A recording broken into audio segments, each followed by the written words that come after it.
Hi, I'm Lucia. I'm 17 and I come from the gorgeous city of Rio de Janeiro, Brazil. You know what makes Brazil totally iconic? The legendary samba dance. Lucia, why are you blasting music so early in the morning? I jumped and scrambled to shut off the speaker. The second the music cut, my door swung wide open. Huh? What music? You probably heard someone's car outside or something. Get downstairs and eat breakfast. She left the room. I let out a big sigh of relief. If she'd seen me practicing samba just now, I'd be toast. When I walked into the living room, some upbeat samba music was playing on the TV. But poof, it suddenly shut off. I turned around and yup, there was Mom, looking real annoyed. It's too early for all that noise. Lucia, go eat breakfast. You've got school. Okay, I'm going. Not every Brazilian is into samba. My mom's the prime example. My dad left us for a samba dancer when I was little, and ever since, Mom's had major beef with anything samba related. She straight up banned it from our house. And let's be real, with our financial situation, learning samba at a studio was a total pipe dream. Mom works as a street cleaner, and we don't have extra cash laying around. So I just recently practiced whatever routines I'd watched a million times on TV. Like always, after school, I helped Mom clean the streets. That day, I found something shiny on the ground, a sparkly crown, probably dropped by a samba dancer during practice. I figured I'd wait a bit to see if someone came back for it. As I held it, I couldn't stop staring. It was stunning. I'd always dreamed of wearing something like this just once. So what's the harm in trying it on, right? I popped it on and started dancing a routine I'd memorized by heart. The laugh made me freeze. A guy and a girl were suddenly standing behind me. No clue how long they'd been there. Girl, why are you dancing? Shouldn't you be sweeping trash or something? This stuff isn't for you. My cheeks went full tomato mode. Camilla, cut it out. That firm tone shut her right up.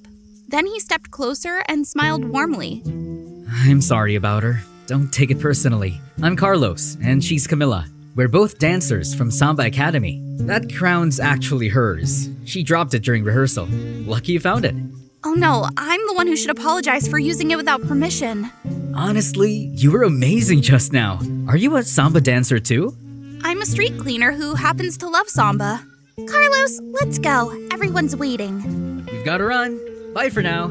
I waved goodbye and stood there until he was out of sight. Then I got back to work, but this time with a little skip in my step. I thought that would be the last time I'd ever see Carlos. But one day, I was sweeping near a samba school, and the music pulled me in like a magnet. I peeked through a gap and saw everyone dancing their hearts out. Hey, it's you again. What brings you here? I jumped a little. He popped up right beside me. I was just walking by. You looked super focused watching them. Want to join our dance team? I wish, but my mom's not a fan, so I can't. If you've got the passion and patience, I believe your mom will come around.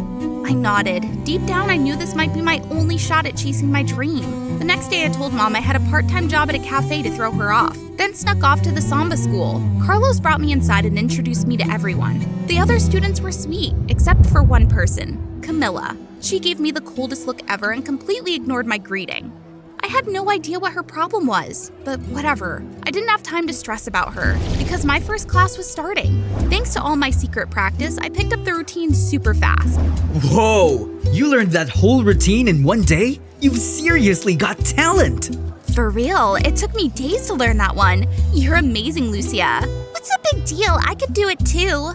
Camilla, come on. Don't be salty with Lucia. Camila shut up, but the moment Carlos walked away, she snapped her eyes back to me.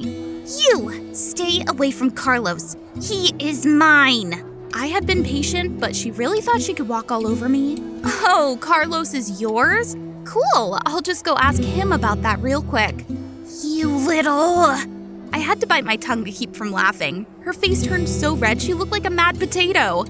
Thanks to grinding every single day, I quickly became one of the best dancers at the school. I even got chosen as the Reina de Bateria for the upcoming carnival parade. It felt like a literal dream. No freaking way! She doesn't deserve it! Lucia earned it fair and square. Instead of throwing shade, maybe focus on practicing more. I tried to ignore Camilla's glare and stay locked in on rehearsal. I knew this role was a massive opportunity, but also a major test. I couldn't afford a single slip-up. As Carnival got closer, our team had a few dress rehearsals out on the street before the real deal. But there was just one little issue. You want to wear a mask during rehearsal? I'm just scared my mom will see me. She works street cleaning every day. If she catches me, she'll totally drag me home. Carlos paused for a second, then finally gave me a nod. Fine, but only for rehearsal, okay? Got it. I'll figure something out after that.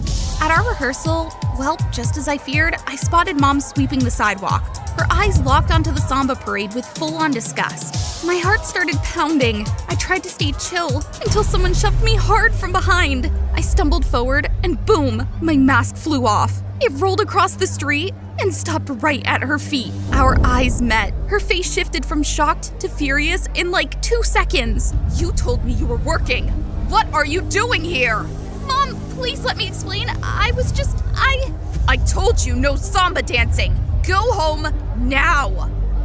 Ma'am, please. Lucia's incredibly talented. Maybe you could... No, I'll never let her waste her life on this nonsense. I couldn't do anything but watch her yank me away. Back home, she shoved me into my room like I'd just committed a crime. You're grounded. This is what you get for lying to me.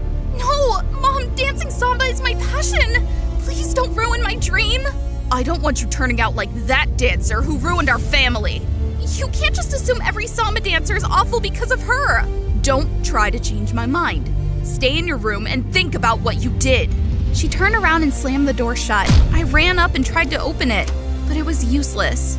You want to know why Dad left? It's because you've always been so controlling and stubborn. If it wasn't that dancer, it would have been someone else. There was a long silence behind the door. Then I heard her footsteps fading away. She must have heard what I said, but nothing changed. I collapsed on my bed, totally heartbroken. Maybe this was the end of the road.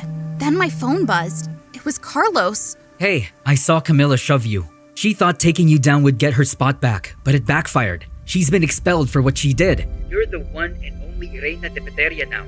But I can't even leave my room. Don't give up yet. Look around. There's gotta be a window or something.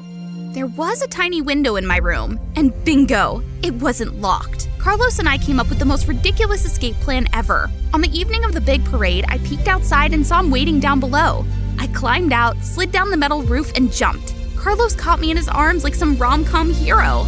And for a sec, it was giving major butterflies. But then... Lucia, wait! We hopped on the vehicle and zoomed off, with Mom chasing us in the background. I'm sorry for disobeying you, but I can't give up on my dream! We sped up. Her voice faded behind us. When we hit Somberdrome, the whole square was straight up buzzing. Drums thundering, dancers shimmering, the crowd roaring like crazy. Giant floats were rolling under all the lights. And there I was, Reina de Bateria, leading the whole crew. My samba moves were fierce, full on fire. When it ended, the cheers were unreal, like I was soaking in pure magic. That performance was absolutely stunning! How do you feel right now? This is the happiest moment of my life. It's the moment I finally touched my dream. I just hope my mom's proud of me. Deep down, I still wanted her support. And then, as I glanced at the crowd, I swear on all things sparkly, I saw my mom, smiling. After the parade ended, I rushed outside to find my mom, and there she was, already waiting for me. Your performance was incredible, sweetheart. You ran off so fast I couldn't keep up. She handed me a small bag. I opened it, and inside was the most gorgeous samba dress I'd ever seen. Wait, Mom, is this? I hoped you'd like it. You're not mad at me?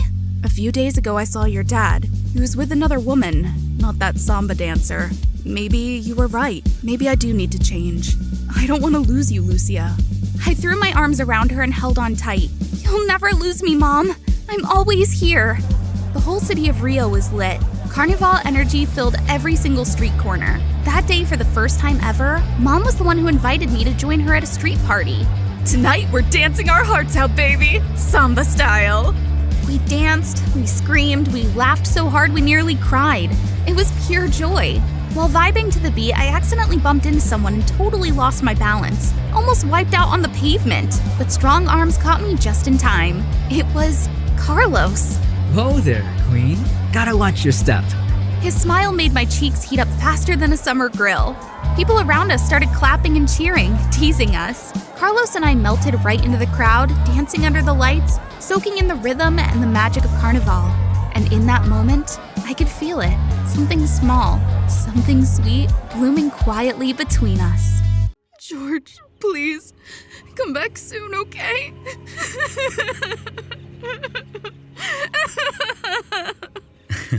Absolutely, Adelaide. When I do, please wear this gorgeous dress for me, okay? I haven't seen him since that day. Some say George lost his life on the battlefield. Others think he ran off to start a new life somewhere. Oh, that's so sad. Have you ever thought about looking for George again? Should we try? Maybe he's out there waiting for you. Hey everyone, I'm Valerie Elmer from New York, and Adelaide here is a dear friend of mine. An inspiration for a story that's as romantic as it is wild. Subscribe to MDA and come back for the story. Mom always said I had an eye for fashion, even when I was just a toddler. Oh, you don't like this one, huh? What about this one? Still not a fan, huh? Such a picky little lady. Will this one make the cut? That's my girl. Adelaide has been a close neighbor and a skilled seamstress, living alone just a few steps from my house. She owns loads of stunning outfits from the past, each believed to hold its own story. My passion for fashion grew from there. Growing up, I dreamed of studying fashion design at NYU. I formed a group of vintage fashion enthusiasts, and thus, the project Old Fashioned, Old Story was born. So we're collecting outfits from the 70s and tying stories to them, right? Exactly. The final presentation will be like a fashion show meets a romantic musical. What do you guys think? Sounds awesome! I'm in! See that cute guy? That's Bernie Miller, my crush, as you might have guessed.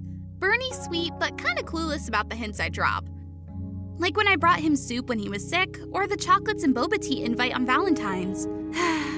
Forget it. Back to the fashion project. It's time for Adelaide's vintage outfits to shine. Oh yes, I'm a noble woman from Wales on Broadway to watch a play. VIP seats, anyone? Tonight, it's just me and these wild beats. Finally, I found the dress I loved most. Admiring myself in the mirror, I spotted the embroidery on the collar. Yours, George. Adelaide has been single all these years. So, who's George? I begged her to tell me the story of the dress. Turns out it was a gift from her first love before he left for war. A few days later, an accident happened. I was badly injured and lost part of my memory. All I have left is this dress and the letters George sent. It's been so long. I don't even know what's become of him. George's letters always reminisced about their time together, the places they went, the things they did. He remembered everything. Each letter ended with, "I'll wait for you on the first day of May under the oak tree until time takes me away." Must be their anniversary. Super romantic, right?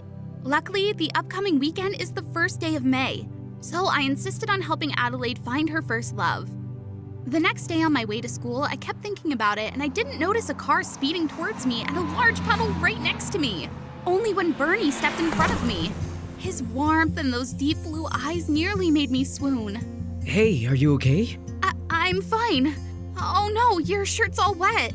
As long as you're okay. Bernie sure knows how to make a girl's heart melt. On our way to school together, I told Bernie about Adelaide's unfinished love story and my plan. And surprisingly, he offered to help. Huh, you'll need a great assistant, Valerie. I've got some relatives who lived through that era. They might have useful info. Isn't this the perfect chance to get closer to Bernie? I can't wait to say yes. That weekend, we set out to track down Adelaide's mysterious first love. It almost felt like a romantic date or something. The clues in the letters led us to Radio City Music Hall, where George and Adelaide first watched a musical together, and then to Channel Gardens bursting with blooming flowers. It was so gorgeous. I'm lost for words. Come on, Valerie, don't forget our real mission here. Besides the letters, Adelaide also vaguely remembered details about George. He had warm, deep brown hair and eyes as blue as the ocean. We spotted a few older guys who kind of matched Adelaide's description, but no luck in finding the right one. This is tougher than we thought, huh? No worries, just chill. We'll figure it out. See that big open space over there? Wanna go roller skating for a bit? But I've never skated before. Everyone starts somewhere. I'll teach you. No worries. The roller skates made me a bit nervous, but Bernie quickly steadied me with his sturdy arm and slowly helped me glide. Just when I was hoping for something magical to happen... Kiss, kiss, kiss, kiss, kiss. Just a little teasing and he's all embarrassed. Bernie, you lovable fool. After a fruitless search, we decided to wrap up at Rockefeller Center and moved on to the next spot, Coney Island. No way we could miss out on the Cyclone roller coaster. I was a bit nervous as the coaster climbed, but Bernie gently held my hand. Somehow, I always felt safe when he's around. Everyone else seemed to disappear, leaving just him and me. And then I panicked when I realized I forgot to zip my bag! Adelaide's love letter started flying into the air. Oh no! No, Valerie, it's dangerous! All I could do was watch the letters until the ride stopped. This is a disaster. They must have flown all over the huge park. What will I tell Adelaide if I lost any of her letters? Bernie bought me a Nathan's hot dog and told me lots of funny stories as we strolled along the boardwalk to lift my spirits. That's actually pretty funny. Yeah. Feeling better? Yeah, thanks. It's just, the day's almost over. We've been to nearly all the places in the letters, but still no sign of George. When two people lose each other, it's so hard to get another chance. I feel so bad for Adelaide. Valerie, Look! I barely saw a paper buried under some sand. It was one of our letters. Can't believe it blew all the way out here. It talked about an old cafe under an ancient oak tree where George and Adelaide shared their first kiss and their last date before he went to war. The ancient oak tree. Could that be where George mentioned in his postscript? I think I know this cafe. It's really close to my house. With no time to lose, Bernie and I rushed to the cafe. When we arrived, I immediately noticed an elderly man reading under the tree. His name was George, and he had been a soldier in the 70s. Bingo! So, do you remember a woman named Adelaide? Oh, Adelaide. Is she well? Of course I remember her. We did it! Bernie and I quickly persuaded George to come with us to meet Adelaide. While Bernie was talking to George, I quickly helped Adelaide get ready. The moment the door opened and they saw each other, I was overwhelmed with joy. Now Adelaide wouldn't have to be alone anymore. Bernie and I decided to give them some space. Bernie, back at the beach, what were you going to say to me? The air suddenly filled with silence. I looked at Bernie for a long time, silently urging him, say it, just say it. But then... I just wanted to thank you. What? Well, for a fun trip like this. Thanks a lot, Valerie. I was quickly overtaken by disappointment. Was confessing really that hard?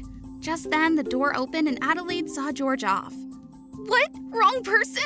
But he said he knew your name. Perhaps that was another acquaintance. Besides, the George you're looking for is George Miller, while he is George Hansen. George Miller, huh? Valerie, my dear, I know you wanted to help, but maybe we should accept and let go. All I need is to keep these beautiful memories. I could see the disappointment welling up in her sad eyes. I felt so bad for Adelaide, but she was right. Perhaps in this life they had already missed each other. Feeling the worst, I decided to say bye to Bernie and take a walk alone. I headed back to the cafe just as it started to drizzle. Suddenly, something shiny tucked behind a pot on the table caught my eye. It was a ring? Inside, it was engraved with yours, Adelaide. I suddenly woke up as if electricity passed through my body. Oh, the guy who was sitting here? He just left. I immediately dashed around looking everywhere. I was so rushed I didn't notice I'd run right out to the curb. The sound of a motor roaring towards me and the glare of the headlights blinded me. But a hand grabbed me just in time and both of us tumbled onto the sidewalk. Valerie, that was so dangerous. What are you doing? Bernie, what are you doing here? Oh, I was just taking my grandpa home. Gosh, you got scraped up. What's got you running like that? You wouldn't believe what I found. Oh, where did it go? A man had picked up the ring. At last, it returns to me. Excuse me, are you George Miller? Valerie, this is my grandpa Bill. Grandpa, this is my classmate, Valerie. Hello, Valerie. How do you know my real name? Bernie then told me about his grandpa. He was a soldier, and after coming back from war, he followed his family's wishes, married Bernie's grandma, and changed his name to Bill Miller. The marriage wasn't happy, so they divorced when Bernie's mom was young. George lived alone ever since, and no one knows he has always held on to someone in his heart. Bernie and I planned the final showcase for the old-fashioned old story project. I would invite Adelaide, and Bernie would bring his grandpa to create a real reunion moment. According to the plan, I was supposed to wear the dress George had given Adelaide for their final scene. Instead, I handed it to its rightful owner. Waiting for Bernie's cue from below the stage. What are you planning, Valerie? Don't worry, Adelaide. You look gorgeous. Shall we go out? The spotlight shone on Adelaide. At the same time, George in his old military uniform stepped onto the stage. The scene rewound to the 70s when nothing, not even war or the ravages of time, could separate their love. Hello, Adelaide. You're as beautiful as ever. Welcome back, George. The loving look they shared made me truly say for the first time, love is beautiful. If only... It was a bit late, but luckily they didn't miss each other forever, huh? Right. I've been thinking about that, and I don't want us to miss our chance, now or ever. I like you, Valerie. Will you be my girlfriend? I was so embarrassed, but heck, I just kissed him. What was there to lose anyway? Alice, run! Mom and Dad love you. Alice! I jerked awake to the sound of thunder outside my window. It was pouring rain. I stumbled to my parents' room and realized they still weren't home. Be good, Alice. Listen to your mom. Mom? Dad? I instinctively followed the voices calling out from somewhere in the air. Where are you? Suddenly, I heard the sound of footsteps getting closer on the stone floor. A cold man approached, his piercing eyes unlike anything I'd ever seen. He bent down next to me and said in a deep voice, There's no room for the weak, kiddo. But where are my parents? They're in a better place now. What I remember next is him carrying me away as the rain continued to pour down. Hi, I'm Alice, 17 years old, currently living in Germany. Since Mr. Lewis took me in, I've been living in a home for young agents. I learned math, martial arts, and everything else. Growing up, I was a bit weaker than the other kids my age. I tried my best, but that annoying kid Kenji was always terrible. He always made fun of me. His taunts made me angry. What a weakling. Look at her. Can't even do one pull-up. Not true. I am strong. Mr. Lewis's words echoed in my head, pushing me to try harder. There's no room for the weak. I believed him because without him, I'd probably be a shy kid in some orphanage. I trained day and night, through hot days and rainy days or snow days. I was going to prove them wrong, and by the time I was 17, I was taller and stronger than all the others. My martial arts skills improved a lot too. This made him even angrier. Mr. Lewis called both me and Kenji. I have a special mission. This is the most prestigious high school in England, and the principal, Mr. Clawford, is part of our organization. Your mission is to find a student spreading rumors about the principal. All the rumors are false, and the imposter is very professional. So we'll pose as students and infiltrate the school as secret agents. Exactly. However, I only need one person for this mission. I can take on this mission. I'm ready. I know. Your abilities are on par with Ellis's, but I need to ask about your English skills. Needless to say, I've been fluent in English since I was young. I don't even know why. So, I got the mission, much to Kenji's extreme anger. Honestly, I was excited to experience the life of a normal high school girl. Although, England made me feel sad. I've never even been there. After a nearly 2-hour tiring flight to England, I immediately went to the school to start my mission. Wow, this school is huge! I got my uniform and became a high school exchange student from Germany, with the principal on my side. Easy game. So the plan is to find that guy, befriend him, and bam! Job done. I walked through the school hallways, observing everyone. The groups of students chatting away. They're so naive to be fooled by fake rumors. Why didn't you do my homework? I did. I just missed one question. These jerks daring to bully someone in front of me. But I better not show off too much. My impulsiveness could alert the imposter. Excuse me, where's the CCTV room? Thanks a lot. You're so kind. Excuse me. Man, fancy school but so many problems. Just a few simple clicks and the screens all show nighttime video footage. Just you wait. I'm about to catch you. All the screens suddenly go dark and then light up again. But the walls are now covered with posters. How did this happen? Remember, He's very professional. So annoying. Fire! There's a fire in the equipment room! But when I tried to open the door, it's stuck. Damn it! Move back! Yeah! The fire alarm blares through the halls. As I'm about to blend into the crowd to escape, I see the earlier bullies dragging the same kid towards the fire. Seriously? Just when I thought I could keep a low profile. Hey, stop it! Don't you know it's dangerous, kiddo? Kiddo? Who are you calling that? Only kids play stupid games like that, right? Am I wrong? They charge at me, but an agent like me can take them down in a heartbeat. This poor kid must be scared to death. Hey, can you hear me? I'll get you out of here. Oh, Mamma Mia! He's the most beautiful and hot guy I've ever seen! Like, really hot! Don, why is he so limp? Next time, don't let them bully you. There's no room in this world for the weak. And then my head starts to spin and I collapse. When I wake up, I'm in the school's infirmary. Mr. Lewis will be so disappointed if he finds out about this. Oh, you're awake. How do you feel? You got me out of there when I fainted, right? Oh, no, the firefighters did that. Firefighters in England are brave and skilled. Try this. It'll help you relax. Seeing my hesitation, Malcolm laughs. Don't worry, it's Earl Grey tea. It's the most famous tea in England. Looks like you'll have to come to tea with my grandma to learn more. I'm Malcolm. Ellis. I take a sip of tea. The bergamot oil instantly revives me. Wow, I like it. Since that day, Malcolm and I started hanging out more. He showed me around and talked about many things, though all of it felt strangely familiar. How about it? Want to give it a try? It's one of London's famous landmarks, next to the Big Ben clock tower. We sat in the cabin and looked at the view below. Suddenly, my hand accidentally touched Malcolm's, and I couldn't hide my blushing face. Look! 2 suns! That's you! What? Why? Because your face is so red. So embarrassed. Get a grip, Alice. Don't let anyone know your feelings. Mom, look! The city is so beautiful. Ellis?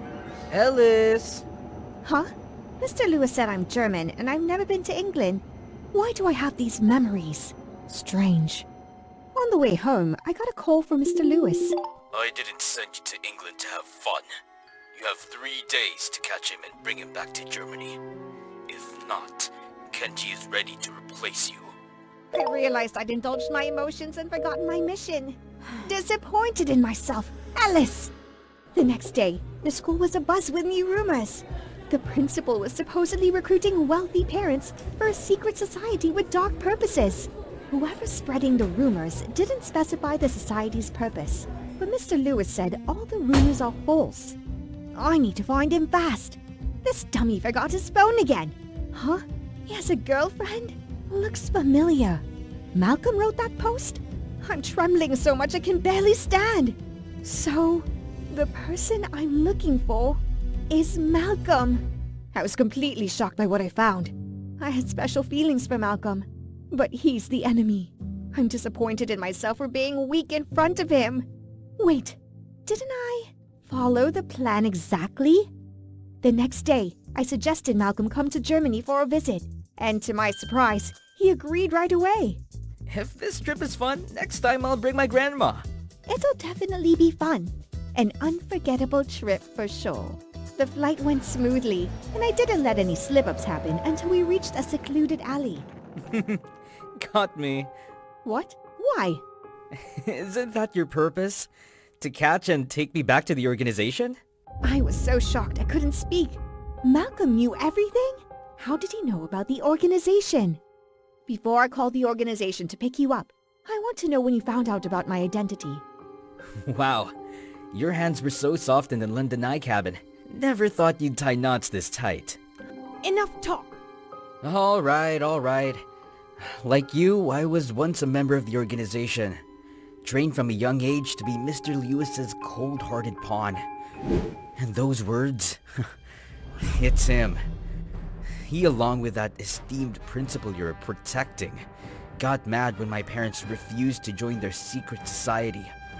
One day, they disappeared, and Mr. Lewis took me to the home. Believe me, that organization is darker than anything you can imagine.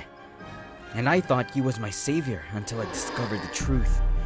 I mean, who raises kids telling them to always be strong and hide their weaknesses? Bullshit! What happened to him is just like what happened to me. They're in a better place now. I've been seeing my enemy as my savior for 16 years. I gathered enough information to expose the truth, and you would have to face him someday. So I agreed to go to Germany with you. But maybe I was too confident in thinking I could turn you to my side. Well, fine then. Let's go. Huh? Just go. I'll face him for you. What's the rush, lovebirds? Wow, Ellis! Just a few months without seeing you and you've changed so much. Love is the weakest emotion. Disgusting. Another victim of Mr. Lewis? Yeah, he's a bit stubborn though. As Kenji lunges at me, I dodge his first attack. He's improved a lot since I left. But beating Ellis isn't that easy. Kenji, you need to listen to me! Suddenly, it goes dark around me. I squint but can't see anything. Ellis, be careful! Before I could sense the movements in the air, I'm sprawled on the floor, aching all over. Forgot I'm Japanese, did you? Fighting in the dark is a ninja skill. Ellis and Malcolm are tied up and escorted back to the organization. I was so proud when I left, and now returning in such a miserable state. Well done, Kendi. Catching a pike by letting the carp escape. I must say, I'm very disappointed in you, Ellis. Same here, Mr. Lewis. Pew! Checkmate. After my words, the police storm in from all directions. The principal is also arrested, and their secret society is exposed through the documents Malcolm provided. Mr. Lewis bows his head, accepting all the charges. I'm leaving too. Goodbye and thanks, Ellis. We say goodbye to Kenji. Who knows if we'll ever meet again after he returns to Japan. Lucky he listened to me and cooperated. Wasn't too stubborn, right? After so many years, I finally visit my parents' graves under my real identity, a 16-year-old English girl. Everything that happened feels like a nightmare. You're as beautiful as your mom. Thank you. Silly. Just cry. No one needs you to be strong all the time.